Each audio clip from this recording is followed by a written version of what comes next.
Okay, we're coming to the end of the book of Exodus. It's the last section, and the name of the section is called Pekudei, the accounting. Usually, in many years, we read it together with another section. It depends on the calendar, how many weeks you have, because the Jewish calendar changes, it fluctuates. Some years we have 354 days, some 355, some 356. Then in a leap year you add another 29 days. So you can have all sorts of configurations. When a Shabbos coincides with a holiday, the holiday trumps Shabbos, and you read a section about the holidays and not the regular section. So that determines whether you have a double portion or the double portions are separated. But I always noticed that the first double header that we have is this last week's and this week's, some years, not this year. It's the same time of the year when the baseball season begins with its double headers. I don't know if any other sport has a double header. I'm not an expert in sports, so I couldn't tell you, but I think baseball is the only one that has a double header. And the significance of a double header is that you're able to combine opposites. When they're separated, God wants us to focus on each separately. What's interesting about this double header, which we don't have this year, is that the last week's portion is called Vayakhel, and he gathered all the people into one group. That means the focus was on the collective, on the people as a whole. This week, the Torah portion is called Pekudei, which means accounting. Accounting is the very opposite, where you focus on every individual piece of whether it's money or whatever resources. So you have one Torah portion that focuses on the collective, and another Torah portion that focuses on the details. Because in governments, in societies throughout history, there were either societies that focused on the collective. The individual didn't count. You could lose 1 million lives. Who cared? As long as the collective, like China could afford to lose a few 100 million people and still be one of the second largest country in the world. I think India already surpassed China with its population, and they really don't care. Though the Tiananmen Square, remember that, how they just took their tanks and just mowed down the people. There's no concern for individuals. It's all the collective. You have to work for the government. And then you have a society, I don't know any society that focuses only on the individuals. America is the closest to it, which protects individual rights. That sometimes an individual could prevail over the government because the individual's rights were compromised. So you have these two systems. Judaism fuses the two. When you're dealing with the individual, you don't forget about the collective. You don't forget about the community. And when you're dealing with the community, you care about each individual. Usually, leaders of large entities like a mayor, a governor, a senator, a president care about the collective. They care about the government. They care about, and they can't get involved with individuals. And then there are people who focus on individuals. The ideal is to be able to combine the two.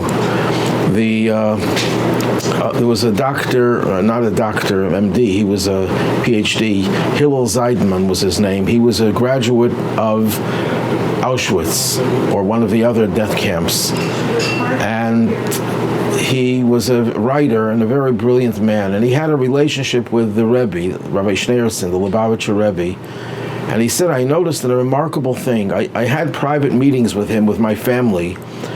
And besides talking to us about the family, about each individual, the Rebbe would always steer the discussion about what can we do for the community. Then when the Rebbe would have a gathering with thousands of people present, and it was a collective body of thousands of people, and then the Rebbe would turn around to him in between talks. The Rebbe would give about 6, 7, 8, 10 talks in an evening. interspersed with people singing and saying l'chaim, toasting. And then he would turn around and he would see Dr. Hillel Zeidman, and he would start talking to him about his family. So here the Rebbe is focused on speaking to the world. It was broadcast all over the world. So you're talking about tens, hundreds of thousands of people. You're focused on communal things. You're focused on the world. The Rebbe would address international problems. And then he didn't forget about looking at an individual. How is your family? How and deal with a family? Well, that's a lesson for everyone. The focus should never detract from the other. The community shouldn't take away from the individual. Individual shouldn't take away from the community. That's what's hinted in last week and this week's sections. Last week was Vayakhel, gathering together. This week is Pekudei, focus on every individual, taking a good accounting of each individual. If one penny was missing from the accounting, I'll soon tell you what the accounting was about, but if a penny was missing, it would be a disaster. You can't forget and neglect even one person. There's a source, a rabbinic source, that says that at the time that God gave the Torah at Mount Sinai, there were 600,000 men between the ages of 20 and 60, and then there were who knows how many younger people and older people and women. So you're talking about 2 to 3 million people as an estimate. If one of them would be missing, God said, I'm not giving the Torah. That's it. I'm waiting for that one person. I'm waiting for that one person. Once a rabbi that I know went to an island in the Caribbean, and he met with every single Jewish member. It's a small island and a small Jewish population, and he inspired them and he gave them opportunities to do a mitzvah, and then he gave a report to the Rebbe, and he mentioned that I spoke to everyone in the community except for one who was out of town, and the Rebbe's response to this: thank you for your good work, but when are you going to meet the other person? You know, batting 999 it doesn't exist in life, but for the Rebbe, each individual counted. You can't say, well, I got everyone except for one. Big deal. No, it's not. It is a big deal that an individual was not taken into account. So what is going on here? What's the accounting for? We just went through a few sections of the Torah talking about a construction job, constructing the first sanctuary called the Mishkan, the Tabernacle as it's called in English. Most people don't know what the word tabernacle means, so the English doesn't help you really very much. The Mishkan means the sanctuary, the dwelling place, God's dwelling place, which later on morphed into the temple in Jerusalem. The Mishkan was a portable one, a temporary one.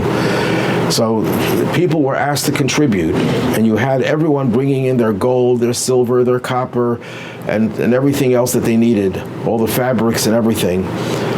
And then the people needed an accounting. Where did the money go? Where did the resources go?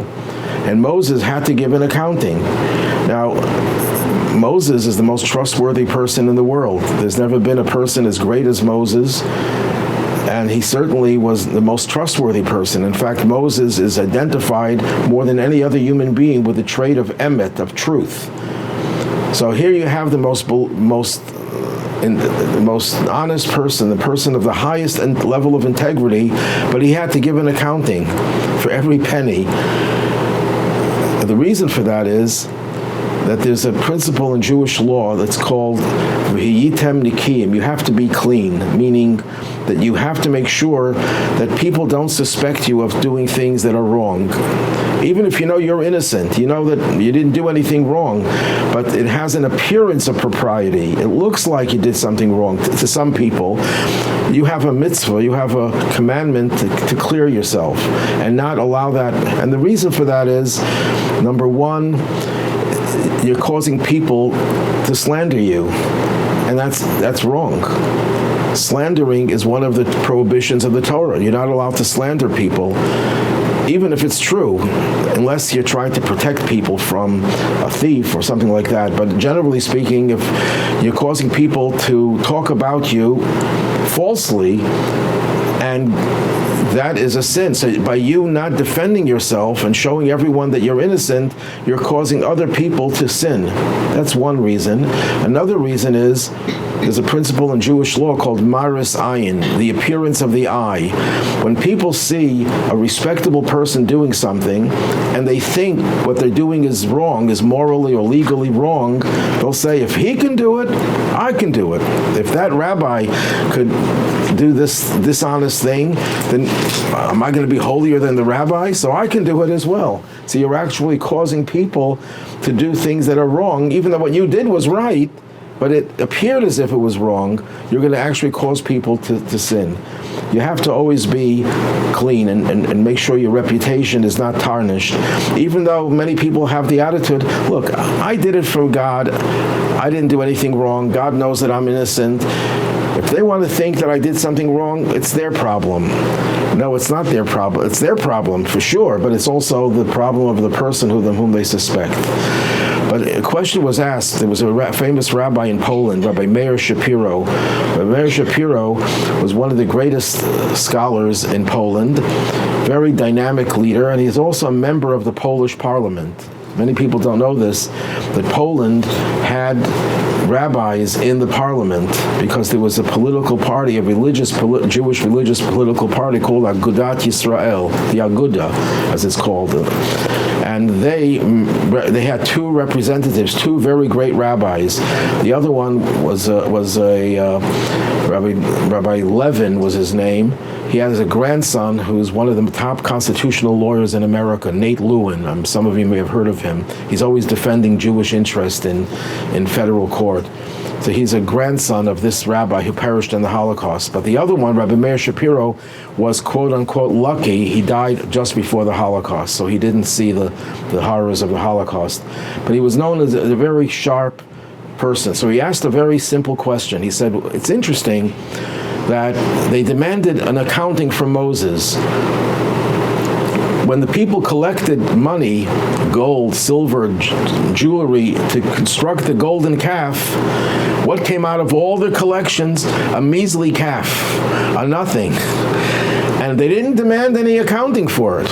So why is it when they contributed for the Mishkan, a beautiful edifice came out of it, something magnificent, much less chance that people stole money?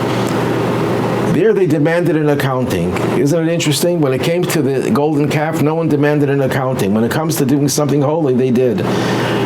So Meir Shapiro, in a certain cynical way, said that's what happens when people want to do evil. They don't ask any questions. They just do it without looking for an accounting, making sure that it's done honestly. I guess if you're a criminal, you're not going to do everything honestly. I remember once in Attica, I used to go there as a chaplain, a volunteer chaplain, and we tried to bring in tefillin for one of the inmates, and the superintendent banned it. You can't bring in tefillin. So I once came to him and I said, why would you not let tefillin into the facility? He said, because someone could take the straps and hang himself, which was nonsense because they work with leather, the inmates themselves. So it was just an excuse. So I told him, anyone who's going to put on tefillin, who's so dedicated religiously, is not going to hang himself. So he said with a straight face, believe it or not, we have some dishonest people here in Attica.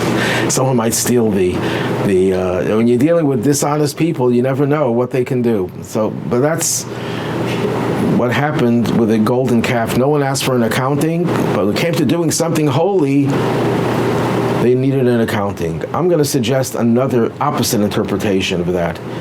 And that is, when a person does something wrong, even bad people have a conscience, have a guilty conscience. And there's a part of them that says, I hope I fail. I hope I fail in committing the crime. Now, that's not a very loud voice in them, because if it was a loud voice, they wouldn't commit the crime. But it's a tiny little voice that they don't even realize they have sometimes. It's subliminal, it's subconscious. But they have this little voice that says, I hope my criminal venture will flop. So that's why they didn't ask for an accounting. They hoped maybe it'll flop. Maybe nothing will happen. Why should I ask for an accounting? It's not going to. Nothing is going to happen. But when it comes to doing something good, people want to make sure it's done right. When you're motivated to do good, you really want it to be done right. You don't want it to be done in the wrong way. Because when you contribute for a holy cause, it's the holy part of you that's motivating you, and it doesn't want to see a compromise to that purity and that holiness. Now, the Torah portion begins with the words Eleh, Pekudei HaMishkan. These are the accounts of the Mishkan, the Tabernacle.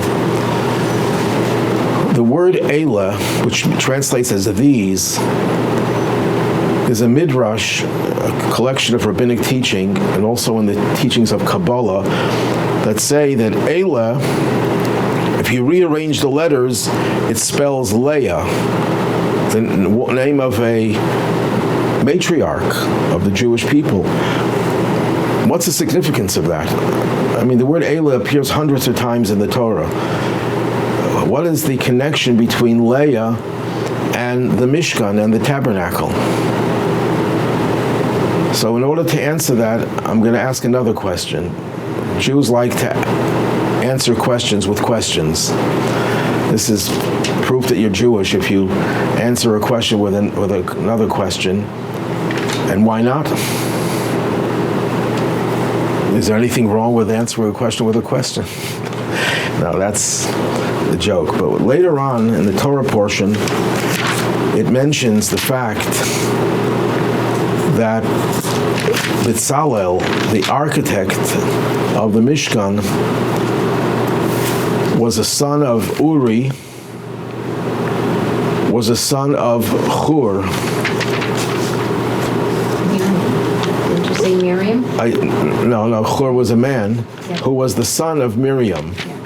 Now, the word Miriam is not mentioned in the Torah, but Rashi, the commentator, says it was Miriam. So Bezalel, I mentioned last week, you have good memory, Bezalel was the great-grandson of Miriam. Why is it important to know that? And throughout the Torah, when it identifies any individual, it will tell you his name and his father's name, because some people shared names, so you want to identify the person by their father's name. Here it's unusual. It mentions Bezalel's father and his grandfather. That doesn't happen too often. And then Rashi says, I'll give you another generation. I'll give you Miriam. What's the focus over here? And we find this in three places with Hur, the grandfather of Bezalel, where Rashi says he was the son of Miriam. In chronological order, before they got to Mount Sinai, they were attacked by a nation called Amalek. So what did the Jewish people do? Moses sends Joshua to fight the battle. He was the general. He led the people in battle. Moses went on top of a mountain and he held his hands high. He sat on a rock and he held his hands high. But his hands were getting weary. Whenever his hands were held high, the Jews were winning. Whenever he let them droop, Amalekites were winning. So he had Aaron, his brother, hold up his hand on one side, and Hur held up his other hand, probably Aaron the right and Hur the left. And I'm not just saying that because Aaron was older and he was an uncle, but because Aaron is associated with the right and Hur is associated with the left for other reasons, which I won't go into right now. What's the significance of that? Why did he have to hold his hands high? So the Talmud says, holding your hands high doesn't make you win a war. It's the idea is, it was his way of gesturing that people should pray to the one on high. So when people were focused on prayer, then they would win. When people forgot about prayer, I already prayed yesterday, I already prayed this morning, why do I have to ask God again? The persistence of prayer was what gave them the victory. Where does persistence come from in prayer? Well, there's one biblical example. It happened much later. I can't hold my hands up much higher for much longer. What happened much later was there was a woman, Hannah. She was childless, so she comes to the temple in Shiloh. That was between the Mishkan of the desert and the temple in Jerusalem. They had a portable, temporary, semi-temporary temple in Shiloh. She comes to Shiloh to pray to God for a child. And the high priest looks at her, sees her moving her lips, but nothing can be heard, and he thinks she's drunk. She's intoxicated. So he asks her, why are you coming to the temple intoxicated? And she says, no, I'm not intoxicated. I'm a woman, I'm a very stubborn woman, and I'm pouring out my heart to God. What was Eleh? Did Eleh really think that she was drunk? You know, he could have given her a breathalyzer test and determined if she's drunk. No, she wasn't drunk. She was intoxicated with her prayers. She was persistent in her prayer. So he thought that she's just too caught up with her own personal needs and she was just asking for everything. But she was saying, no, I'm a stubborn woman. I'm praying to God. I'm expressing my deepest, heartfelt, spiritual feelings, and I'm not letting go. I'm persistent. This trait of persistence is a feminine trait when it comes to persistence in prayer. Men get tired very quickly. Women, when they have their mind set on something good and something positive, they won't let go. I could speak from experience with my wife. If I want to postpone something, she says, no, do it now. Don't, and she doesn't stop reminding me. Women are persistent when it comes to good things. So when what gave Hur the power to support Moses holding up his hands, which means persistence? He was a son of Miriam. It was a woman. It was because he was a son of Miriam. She bequeathed to him. He inherited from her this power of persistence. Let's go to the next event. The next event is Moses at Mount Sinai. After the 10 Commandments were given, Moses goes up on the mountain for 40 days and 40 nights. He needed someone to take his place. Who did he appoint? I'll give you two guesses. No, Joshua was not Aaron and one other person. Who was the other person? I'll give you Hur. Hur was the third in command. He was, after Moses was Aaron, after Aaron was Hur. Joshua was but too young then, and he was not in the command, the chain of command. He was still a disciple of Moses. Now, what happened with Hur? He's not mentioned anymore in the Torah after that. He's mentioned in terms of his grandson. Bezalel was a descendant of Hur, but Hur doesn't appear. Aaron appears many times. Joshua appears many times. Of course, Moses does. Where is Hur? He's the third in command. Did he retire? He wasn't an old man. And the answer is, and this is in the oral tradition, when the people agitated to make the golden calf, they came to Hur. And they said, you help us with this venture to create a substitute for Moses, because Moses, we believe, is not coming back. And Hur says, are you crazy? Are you nuts? You're going to create an idol? We just heard God tell us we're not allowed to have any other gods in his presence, and 40 days later you're going to create an idol? Absolutely not. He was a toughie. And you know what they did to him? They murdered him. That's why you don't see him anymore. He's no longer alive. Hur was killed. Why was he killed? Because he could not entertain the idea of compromising his faith in God, no matter what, even if it cost him his life. Where did Hur get that faith, that strong faith, and not to be overwhelmed by the pressure that he was getting, overwhelmed by the fear that Moses wasn't coming back? Maybe we have to do something. No, his faith shone clearly and brightly, and nothing could cover up his faith. Where did he get that from? He got it from his mother, Miriam, because she was a woman. Where do we find that women have greater faith? They don't have, I should correct that, they don't have greater faith. They don't cover up their faith. Faith is innate. Faith is something we have inside of us. Faith comes from our soul. But we can cover it up. Especially if we think we're intellectuals, and even if we really are intellectuals, our logic covers up sometimes the spiritual energy that we have within us. We find in the Torah several places where women did not lose their faith. One of the things I mentioned in the past weeks, I think, was that in Egypt the men were ready to throw in the towel and to say, we're not gonna survive here. Let's not have children. Let's not continue to have families. They gave up hope. And the women said, no, we're going to go out. We were promised that we will be liberated one day, and we're not going to give up hope. And not only that, but when they left Egypt, they took along their tambourines with them because they knew they're going to be singing and dancing praise to God. They had such faith. Then when the Jews wanted to create the golden calf, and Aaron, I think I mentioned this last week, and Aaron said, take off your earrings and give it to me for this cause. What does it say in the Torah? No, take off your wives' earrings. The Torah then tells you they took off their own. The wives refused to participate. Then when it came to contributing for the Mishkan, the women came before the men. They dragged their husbands along with them. They were the primary donors. Then later on, when the Jews started to say that we're not going to go to the promised land because the spies came back with a very terrible report, and the people feared that they would never be able to conquer the land. All the men, not all the men, but most of the men cried that night. That became a night of tragedy and all throughout Jewish history, Tisha B'Av. The women did not cry. The women did not lose their faith that God is going to take them to the promised land and it's going to succeed. So we find throughout the Torah that women didn't lose their faith. So Hur, who didn't lose his faith and gave his life for it, where did he get that from? He got it from his mother, Miriam, because she had that trait as a woman, not just as a woman, but as the leading woman of that generation. That's the second time. So the first time is persistence, second one is faith. And the third time is when the people had to create the Mishkan, the Tabernacle. And Bezalel was the architect. What is the Tabernacle? It's a home. It's God's home. Who is qualified to create a home? Or is more qualified? A woman.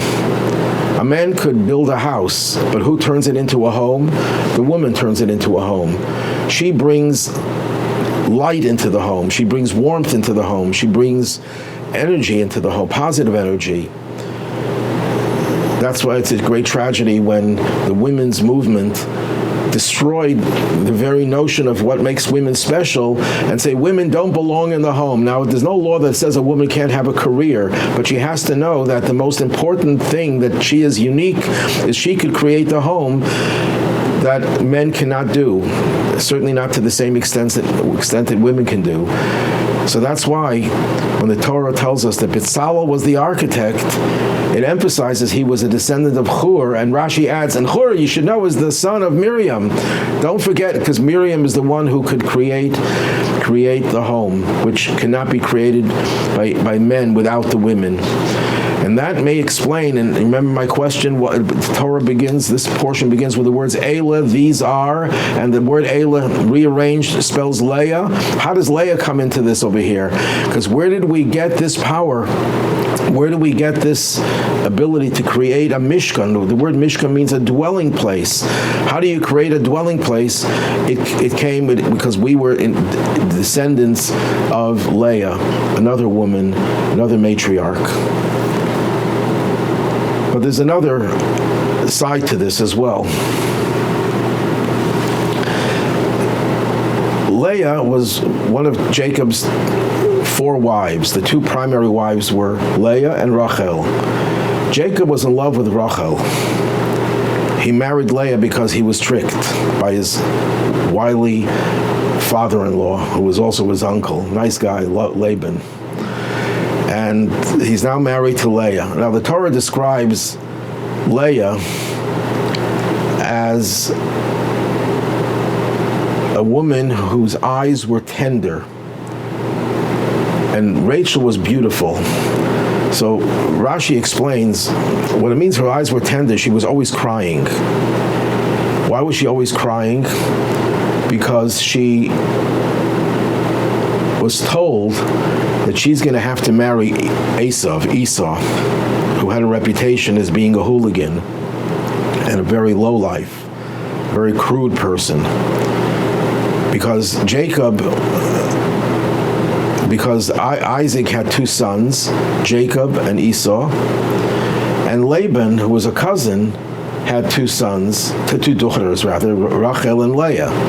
So people figured in those days they used to marry into your family. That was the most desired type of marriage, to marry your cousins. So they said Esau was the older of the two brothers, so he'll marry the older of the two sisters. They were also twins. He'll marry Leah, and Jacob, the younger brother, will marry Rachel. And Jacob had a sterling reputation as being a scholar and a gentleman and a perfectly righteous person. And Esau had a reputation of the opposite. So Leah was saying, I'm going to end up becoming the wife of this hooligan, of this scoundrel, of this wicked person. So she was always crying. And Rachel was always smiling because she knew she was going to marry Yaakov. So Leah is identified with crying. So in Hasidic literature, it says there's a deeper meaning to this crying. There are two ways of serving God. There's one way of serving God when you don't have any sins to worry about. You're a righteous person, so you're always happy. You're always in a jovial mood. You're always celebrating because you have no negative energy in you. And then there are people who do have negative energy, or they're exposed to it, and they have to always fight it. They have to always struggle with it, and sometimes they fail, and they have to repent for it, and that causes people to cry. So Rachel is identified as someone who was perfectly righteous, and that's why she was suited for Jacob, who was likewise. The Torah describes him as being a perfect person. Tamim means perfect, wholesome. And Esau is described as a man of the field, a hunter, and an uncouth person, and our sages tell us he was also a criminal. So Leah is identified with fighting the negative and repenting. Now, in some respects, the tzaddik is higher. He's or she is perfect. And then in the other respect, the Baal Tshuva, the one who returns, who repents, is on a higher level, because that person has to go through all the struggle. So Leah is identified with taking the negative and turning it into positive. That's the whole process of atonement. What is atonement? Atonement is when you do something wrong and you repent for it, and then you're atoned for, you're forgiven. The Mishkan had two functions. One function of the Mishkan was the place through which God revealed himself. This was the house of God, where if you came into this structure, you were overwhelmed with God's presence. But it also had another function. They brought sacrifices to serve as an atonement for the people's sins. So Leah, as we said before, the word Eleh, the rearranged reads Leah, she's connected to the Mishkan on both counts. She gave the strength to be able to build a Mishkan, a dwelling place for God, because women have this power of creating a dwelling place. But she's also connected to the part of the Mishkan that brings about atonement, because she identifies with that trait of taking evil and fighting it, transforming it, and atoning for it. So Leah is very prominently represented here because she is responsible for the ability to build a Mishkan that had those two objectives, both the dwelling and the atonement. And it's even hinted further in the word Eleh. The word Eleh is used here about the Mishkan, the accounting for the Mishkan. It's also used in the creation of the golden calf. They said the same words, Eleh, this is your God, Israel. So the word Eleh was used for evil, and now the word Eleh is used for the positive. That's the significance of Leah.